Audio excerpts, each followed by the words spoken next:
see, when you're not clean, you cannot worship the deities. You have to have some men there to worship the deities, right? In the Bhagavad Gita, it says, Patram Pushpam Phalam Toyam.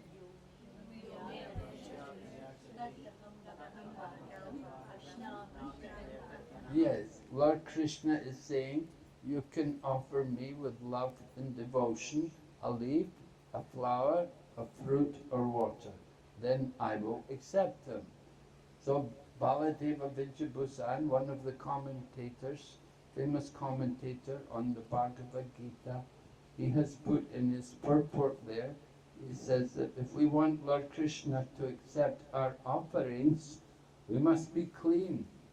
We have to be clean. So deity worship, you have to bathe, and you have to wash your cloth regularly, you have to, like that, you have to be clean.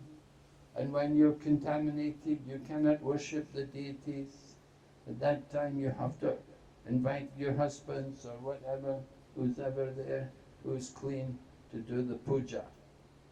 And this is the principle in deity worship. We often have this problem. The ladies will say, I'm off the altar today. You know, off the altar, right? They'll say like that. Means they're not clean, they're contaminated. And so then, we have to get somebody else who can do the puja, you know. So it's an important principle which we follow in all of our temples. And similarly, bring the deity into your home. You know, we should try to follow these principles also.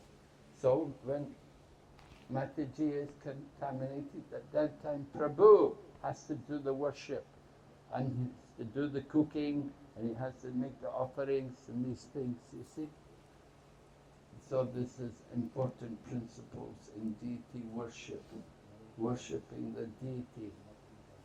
We say Harinam Sankirtan is very nice. And some people, they like to do Harinam Sankirtan all the time. You have the Namaruchi party come. Did they come to Singapore, Namaruchi? Did you have them? No? Because you're not allowed to do Harinam Sankirtan here. So. Anyway, they came to Hong Kong, they were in Taiwan, and they went to other places. They go around the world. But of course, coming here, you cannot do Harinam Sankirtan, so they would not come here. But Harinam Sankirtan is very nice, but we need to be regulated. You know, if you just go out on Harinam every day, you're not very regulated. But the temple worship is important. It keeps us regulated. It's good to go on Harinam Sankirtan also, of course. We don't want to just only do deity worship and stay back and never go out. It's good to go out and to meet the people, to go out and meet the public and to distribute Prabhupada's literature, and to distribute prasadam, give the holy name. It's very good for us. We need to go out and see how much suffering and how much misery there is in the world, how much people are in difficulties. It's important for us as devotees that we should be compassionate and we want to care and go out and try to help people. But we don't just only go out, we need to also keep our own purity and our own regulation, so the deity worship is there. And that's very important for us. And the deities, they have to have proper service. The service to the deities is done decorating the deities and bathing them. As we saw here this morning, they performed the abhishek, bathing the deities. And then they'll be given nice dress to wear with the ornaments and garlands, sometimes flower garlands. It's nice if you can make flower garlands. Here, in this country, flowers are not very expensive. If you live in places like, Japan or Switzerland and Holland, even Holland, although they have so many flowers, flowers are so expensive that it's very, very difficult. You know. I remember when I first became a devotee in London, when we would do Prabhupada's puja, we were each given one petal to offer. You know, we'd divide the flower up, you know, into petals, and everybody got a petal to offer. So, and I mean, you come to Malaysia and see so many flowers, you know, flowers are not very difficult to get. So it's very nice. Krishna likes nice flowers. I was in South India in Sri Rangam, and they were telling me about the deity worship there, Lord Ranganath, how they worship the deity, and they grow special flowers for the deity there. It's a special type of flower which is grown just for the pleasure of Lord Ranganath, and they offer these flowers to the deities. And similarly, I was also in Ramuna, we saw the deity of Gopinath there. You know, Gopinath, he is famous as the stealer of the sweet rice, Shirakora Gopinath, the deity who stole the sweet rice. So they also have land there, and they're growing flowers for the deities there. The devotees grow the flowers for the deities. So it's very nice if you can get some land. Yesterday, Brajahari Prabhu was telling me how he got a piece of land, something like $60 a year or something. Not very expensive, you know. $60 for 1 year to get a plot of land, and he's growing flowers and some fruits and things. So like that, you know, you can do these things. It's very pleasing for the service of the deities to offer flowers and fruits and vegetables. The best things are the things which we grow ourselves, we produce ourselves. His Holiness Bhakti Raghava Swami, if he comes, you know, he usually tells people, I will only eat what you've cooked, what you've grown. If you didn't grow it, don't give it to me. So that's a good standard to have. You see, he's encouraging the devotees to grow their own vegetables and so, and don't just only depend on supermarkets for your things, you see. So this is nice. This part, all part of deity worship. And we make, of course, the jewelry. You can also make some nice jewelry for the deities. I know in Mayapur, the devotees are making jewelry regularly for the deity. In Mayapur, of course, there are many deities, and they're not small, they're big deities, you know. And they have many sets of jewelry. The devotees there, they meet regularly, making the necklaces and jewelry for the deities. Actually, they bring the beads and things from China, and then they sit there every day and they make nice decorations for the deities.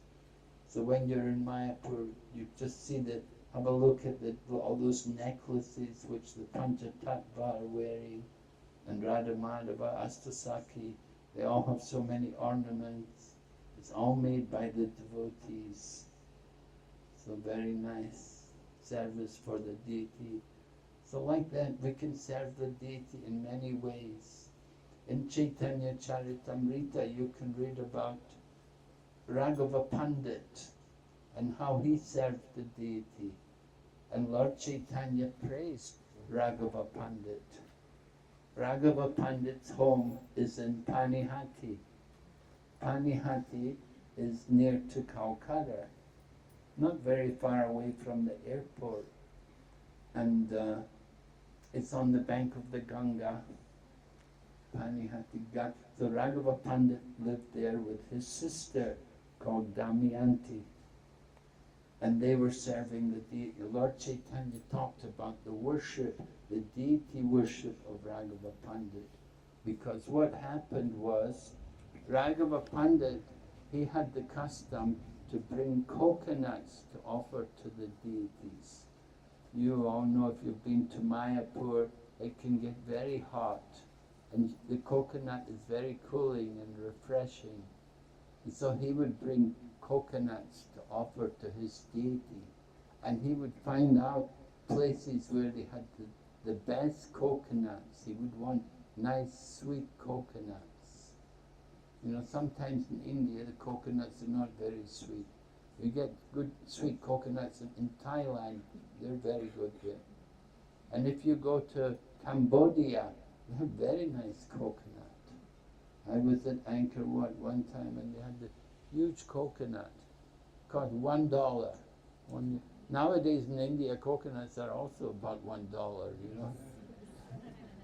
It used to be 2 or 3 rupees we could buy a coconut. Now they want 70, 80 rupees for a coconut, you know. Everything increasing. Anyway, the Raghava Pandit, he would bring coconuts. He would find out where the best coconuts were and he'd bring them and offer them to the deities. And his deities, sometimes they would drink the coconuts. They would actually drink the water. And then he would scrape out the meat inside and offer the meat to the deities also. So his deities he was very attached to his deities, and he would not spare, he wouldn't buy poor quality things, he would buy very nice things to offer to the deities. You know, I was in Calcutta in Srila Prabhupada's time. I was staying in the Calcutta temple, and Srila Prabhupada came, and one day he asked us, he said, bring me the fruit. I want to have some Mahaprasadam. Bring me the fruit offering. So every afternoon we offer fruits to the deities there. Most temples will do that. You know, you wake up the deity in the afternoon. And I know in Soho we do that, right? We still do that, right? Every afternoon we have the fruit offering. And so we brought the fruit offering to Srila Prabhupada.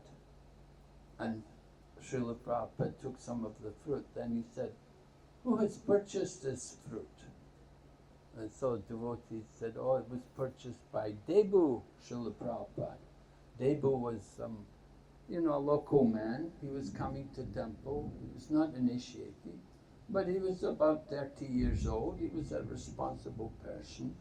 And we thought because he's Bengali, it would be easier for him to buy fruit in the market than,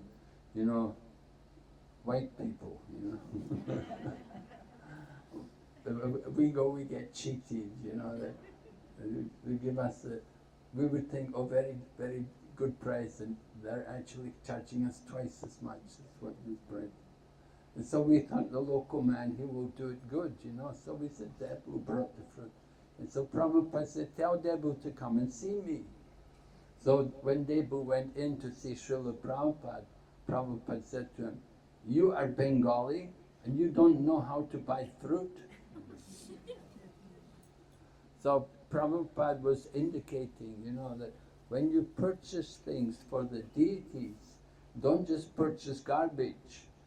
You have to purchase nice things. They should be good, It shouldn't be, moldy flowers, withered flowers or rotten fruits and stuff. You have to give good quality because you're serving the Supreme Lord. So we want to offer the best to the deities.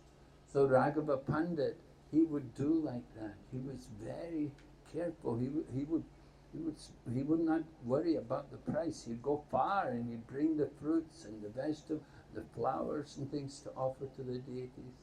So one day he was offering the coconuts, and what happened, the servant was carrying the coconuts, and he was just outside the door of the altar, but somehow he put his hand up and he touched the ceiling. Bengal, sometimes the ceilings are not very high, So he put his hand up, touched the ceiling. So Raghava Pandit immediately said, oh, you've contaminated all the coconuts now. He said, look what you've done. He said, you touched the ceiling. Every day people are coming and going. The dust is flying up, going on the roof. You touched the ceiling. Some of the dust must have fallen on the coconut. All of these coconuts are contaminated now. They cannot be offered now. Have to get more coconuts and make another offering. So this was how Raghava Pandit was. He had very high standards to worship the deities. And Lord Chaitanya had appreciated that. Oh, very good, very nice. So when we worship the deities, we have to do it very carefully. We want to please Krishna.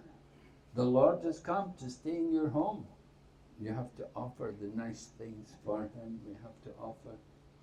And when we do arti, family should come and attend the arti. Just like in the temple, when we do arti, Prabhupada said, everybody should come. If they were doing arti, you should come and attend the arti. Because arti means receiving the Lord. He has come to your home. You have to come and receive. If the Lord is going to come to your home, are you not going to come and greet him? Oh no, certainly we should come and see, come and take part in the arti. So Prabhupada, like that, he was training us to do these things. So deity worship is very important part. And generally we have a good reputation. The ISKCON temples, people know the deity dresses are very high standard. If you see in Vrindavan, Krishna Balaram temple, how they decorate the deities every day. Just amazing.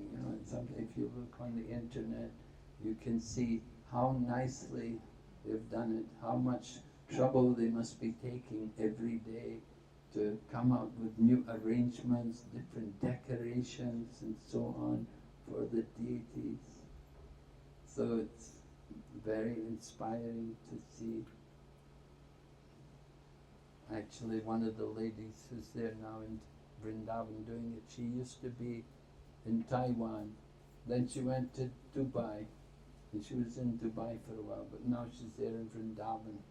And every day she's making these arrangements and dressing the altar, decorating the altar, beautiful backdrops, and all different kinds of arrangements and flowers everywhere. It's wonderful. Vrindavan, there's so many flowers everywhere, So they really go to town. They make it very nice. And of course that's why so many people come. They like to see the temple, to see the deities. It's very, very pleasing. So the deity is non-different from the Lord. There was this one man, he used to come every day to see Lord Ramachandra. Lord Ramachandra was residing in Ayodhya, and one devotee used to come every day and to see Lord Ramachandra and offer his obeisances. So sometimes Lord Ramachandra would go out on tour. He would go to visit different places. Maybe he'd go to Mithila or somewhere or places like this to visit. Anyway, when the man came and saw that Lord Rama is not there, the man would fast. He would not take prasadam because he thought, I have not seen the Lord yet. I cannot take prasadam until I've seen the Lord. I have to offer my obeisances. Every day he had this habit. Just like even today in Jaipur, there are many devotees, they will come to see Radha Govinda, and every day they will come and offer obeisances, and only then, after seeing the deities, only then they will take their food.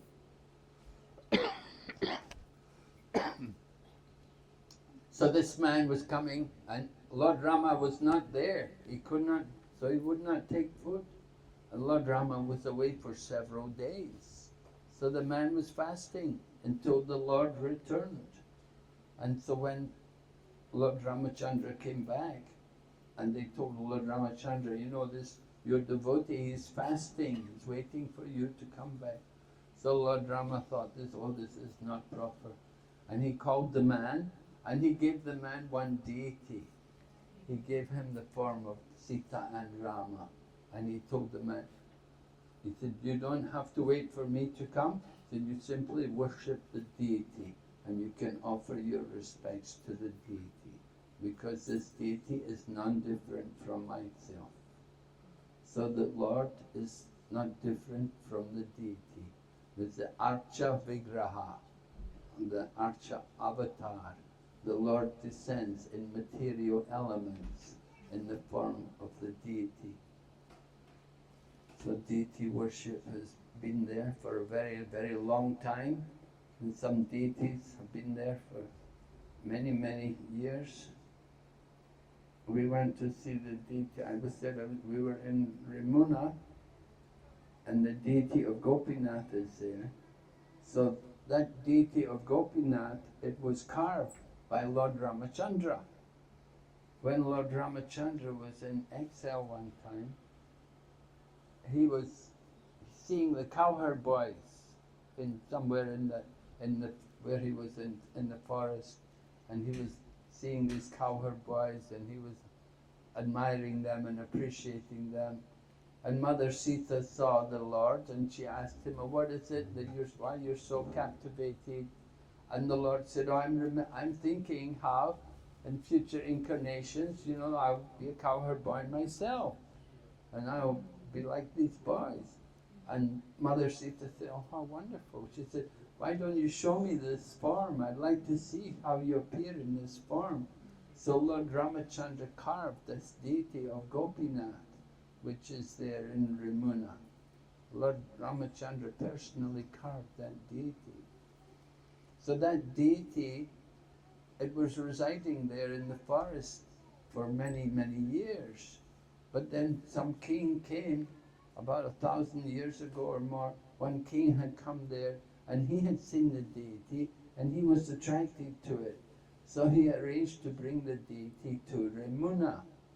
And he had like a bullock cart, oxen, and they brought the deity to Ramuna and established the deity there in Ramuna. But then, of course, Aurangzeb was coming, and Aurangzeb was persecuting, and he was breaking the deities. He liked to do that, you see, he would go and break the deities. So the people hid the deity of Gopinath. They hid the deity in the bottom of the lake, and the deity remained there for some time until after the period was over, after the end of Aurangzeb, and then the deity was brought. But while they were finding the deity, they wanted to restore the deity. Rasikananda had come. Rasikananda was one of the first disciples of Shamananda Pandit. And Rasikananda, he was looking for the deity of Gopinath, and he brought two other deities. And so they had, after they found the deity in the bottom of the lake, they had three deities. So they have three Gopinaths there now in Ramuna. If you go there, you'll see there are three deities of Krishna. All very beautiful. And they worship them very nicely. Of course, Gopinath is famous for his sweet rice. And they will cook very nice sweet rice to offer to Gopinath. Different temples, they have the different things. Like in Juhu, and if you go to Juhu, you know what's famous in Juhu? Have you been to Juhu? What's the famous prasadam there for the deities? Samosa. Oh no, they have samosas with hot chutney. It's very famous. They sell hundreds and hundreds of samosas there every day in Juhu temple. And if you go to Tirupati, what do they have in Tirupati? Laddu, yeah. The quality has changed. Not quite the same as they used to be. And like that, different temples, they have their different things, different prasadam famous. So, I don't know what's the famous prasadam here in Singapore.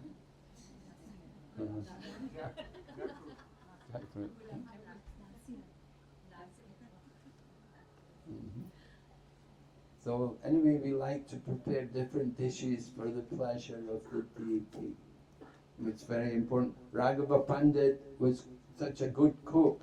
He and his sister Damayanti, Lord Chaitanya declared, he said, I think Radharani is cooking in your kitchen. Radharani, she had the blessing from Durvasa Muni that everything she cooked was like nectar. So it said that Radharani was actually cooking in the kitchen of Raghava Pandit and Damayanti. And they would cook things for Lord Chaitanya Mahaprabhu. They would prepare sweets and namkins and different things, and they would prepare them in such a way that they would be preserved for a long time, because they would cook and they would put them in a bag and they'd take it to Puri. When every year they'd go to Puri and they would cook for the year, and then when it came time to go to Puri, they had a big sack full of different preparations which they'd prepared.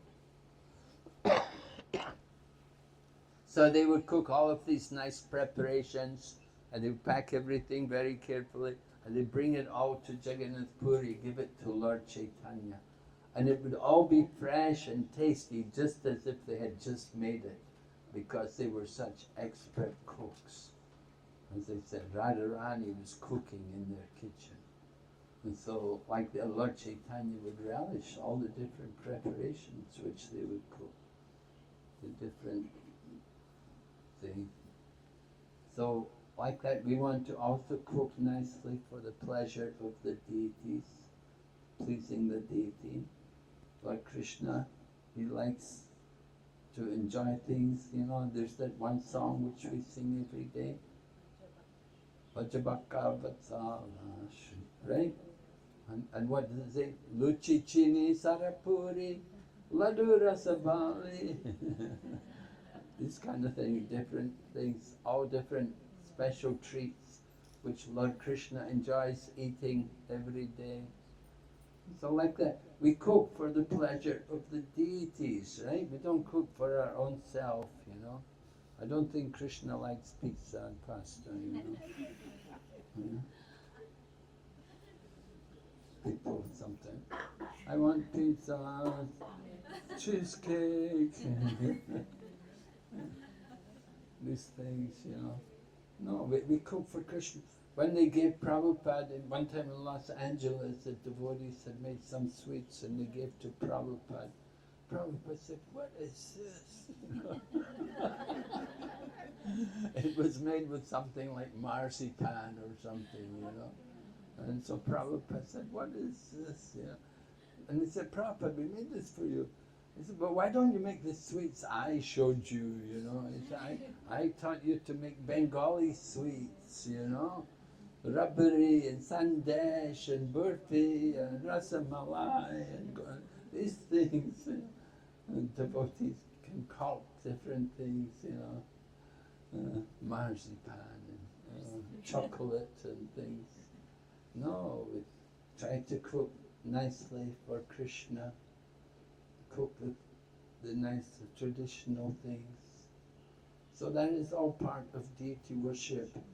Another time there was one lady, she was making dresses for the deities, and she decided, she put a little pocket on the dress.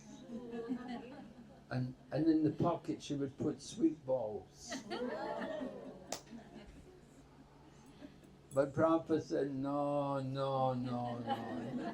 Concoction. He said, why? Don't concoct. He said, just dress Krishna and make sweet balls. You offer them in front of Krishna. Put them on a plate and offer. Don't put them in his pockets. So these kind of things go on, you see.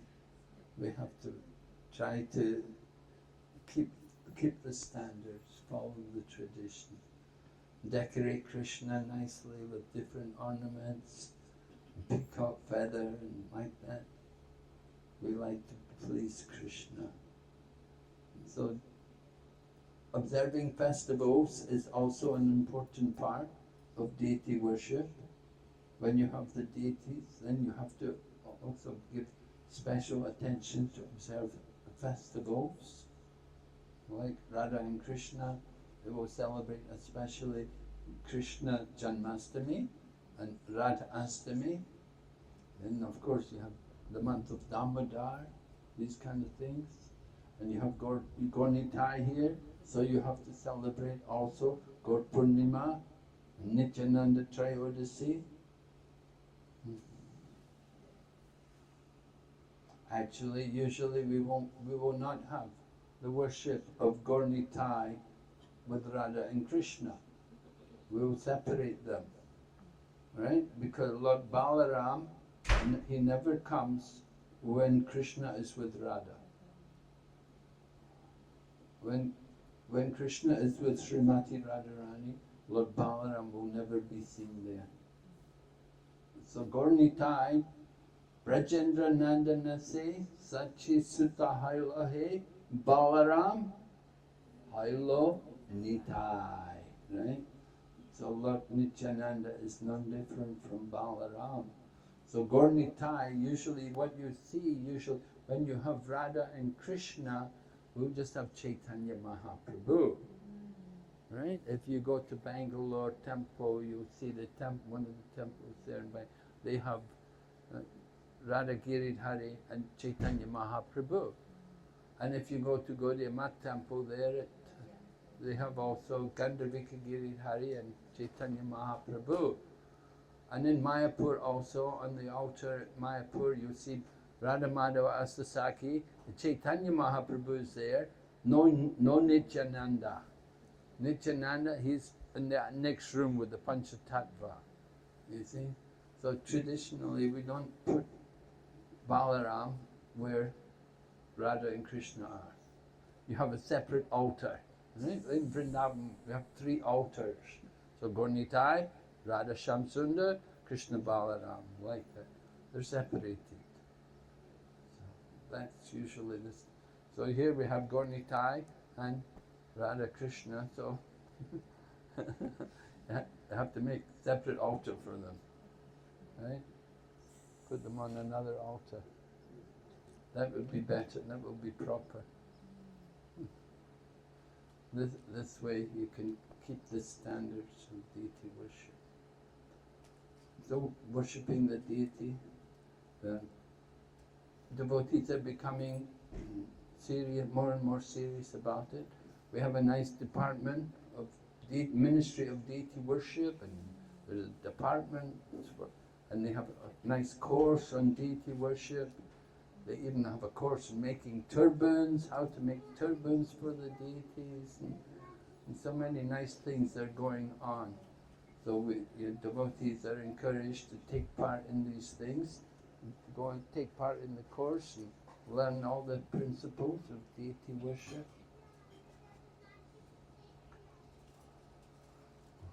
We don't need to increase the deities, we need to increase the quality of our deity worship. You know? One devotee I know, they came from Russia, and they were came to Mayapur and they saw all the deities, and initially they were thinking, oh, maybe I should get more deities. But then I said, what you need to do is just improve this. You already have Gornitai, just worship them properly. You know, not that you don't improve the standard just by increasing the number of deities, but it's how we worship the deity. And part of the deity worship is in offering nice prayers to the deities every day, you know, offering, reciting scriptures to them. Krishna not only likes to eat, he likes to hear also, you see. Often we have that tendency, we think the deity is just there for the offerings, you know, we offer it. And we never read to the deities, we never recite. But Krishna likes to hear. He likes to hear different pastimes. So reading from the scriptures is also part of the process of deity worship. Hearing regularly, let the deities hear. Okay, any questions? Are we ready? The deities dressed yet?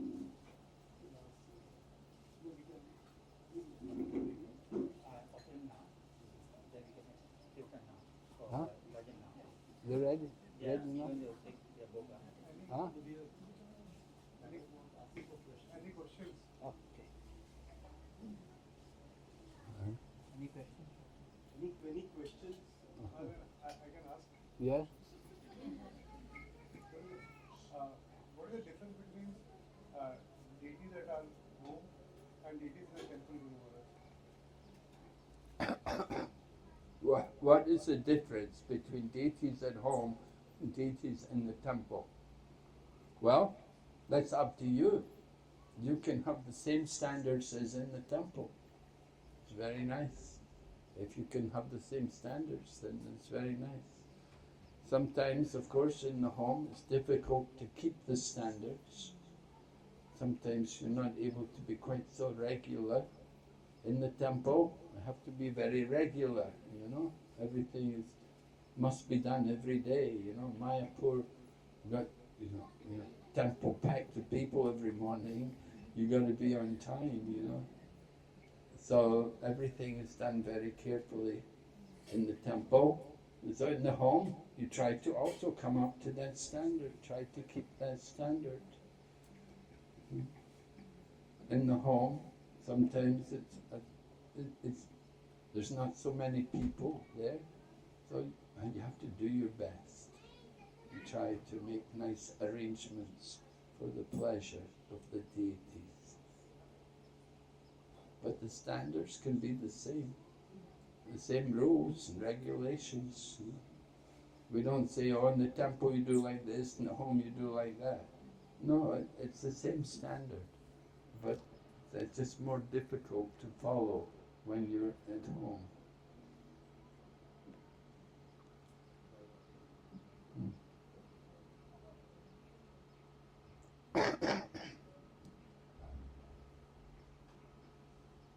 And the deity worship, once it's began, it has to be continued. You know, sometimes you get the case that in the beginning people very enthusiastic and they want to worship the deities and so, but then after some time that, oh, it's getting difficult for me, or you know, like, you know, it's not so easy. Maybe I can give the deity. Can you take my deities for me? You know, can I give you my? Just like somebody gave you Gornitai, you know. I don't know where they came from. I don't know whose deities they were. But, you know, this is a common thing, you know, people have the deities and somehow after some time they're not able to keep up the worship and they want to give them away and they give the deity to somebody, I'll give you some deity, would you like some deities? Oh yeah, okay, I'll take the deities. Can you pay for the flowers every day though? And can you cook the offerings every day? You want me to have the deity? Yeah. It's a different. They're passing on a heavy responsibility. They're getting rid of their responsibilities by giving away the deities. They brought the deities, they had the deities, and after some time they want to give them away to people. Because they cannot keep up the worship. So this is not very good, you see. Anyway, once the deity is brought, the worship should continue. And that's the system. We give the deities. Tamal Krishna Goswami, one day he found a deity. He actually found a deity on the beach. I think it was in Juhu. Anyway, he found the deity, so he began to worship it. And he was worshipping it for quite a long time, and then he gave it to one of his disciples to worship. When he left the world, the deity was given to one of his disciples. I think Sankarshan Das Adhikari has that deity now. He's worshipping. Although Sankarshan Das Adhikari, he's the god brother of Tamal Krishna Maharaj. But I think Tamal Krishna Maharaj had given him the deity. Anyway, the point is the worship has to continue. Someone has some deities, they will make arrangements. They'll, you know, that the worship will go on. The family members should continue the worship. And you have deities, they've been in the family for many, many generations. And it's very, very nice that for many generations the family have been worshipping the deities. Not that, oh, Prabhu's gone now, okay, we're going to sell off the deities. We're going to auction them. We don't do that, you know. No, the worship should continue. Keep the deities.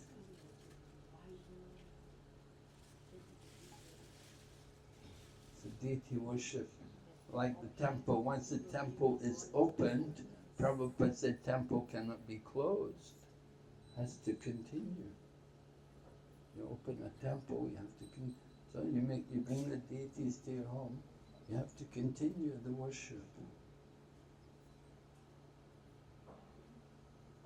Yeah. What's the standard of what do we do when we are traveling and deities are in the house? Well, What is the appropriate standard? when you are traveling, you have to make arrangements for somebody to do the puja for you. Either you bring the deity with you when you go traveling, you pack the deities, you take them with you, and unpack them every day and do the puja, serve them, or ask somebody else to do the puja while you're away. That they can make the offerings, come and do the cooking, make the offering, do the arti for you.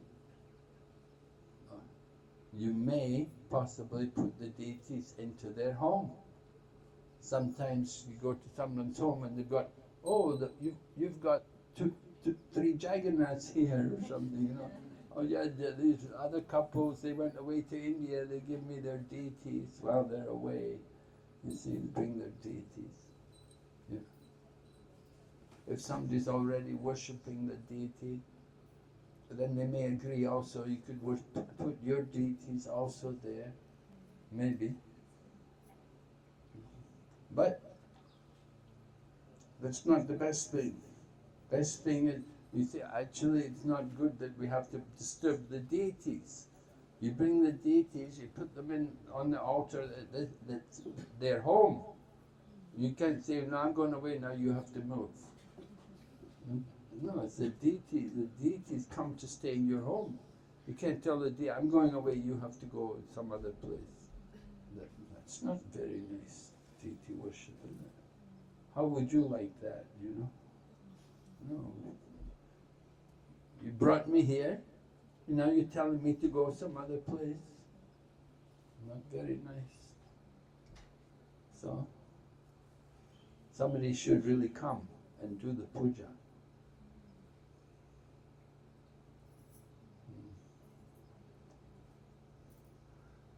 Unless you have something like maybe a Shaligram Shila, you know, a Shaligram, you can have it in a bag, small, it's easier. Some people also, like the Goswamis were living in Vrindavan, they carried the deities around their neck, you know. They carried the deities around their neck. They lived under a different tree every night. And they had no temples in the beginning. They had the deity, they had these deities, but they had no temples.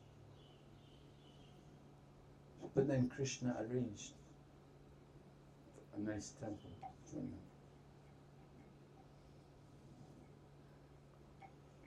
So, yeah, there's a lot of responsibilities to be considered in bringing the deities to your home.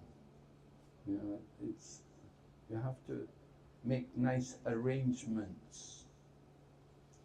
Right? You're going away to travel somewhere, so somebody should be there to do the puja in your place. And sometimes you may be sick, you may not be well, you're contaminated sometimes. So other people have to do the puja for you that time. You have to make arrangements for all of this. just like we have temples. We have to arrange that there's always some people there to do the puja. You know, in temples where we have the deities, like in London, arti. How many artis they do every day, Aradhita? Huh?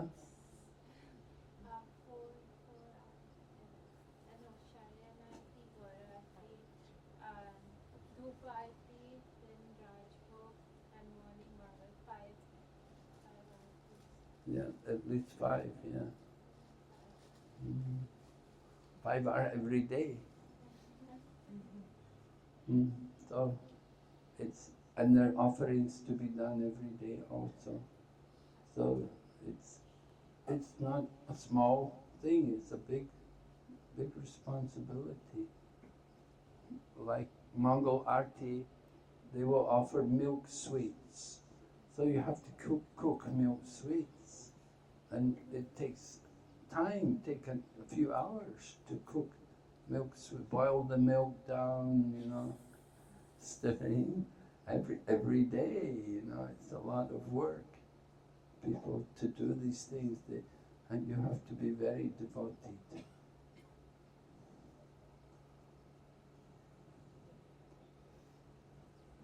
Okay.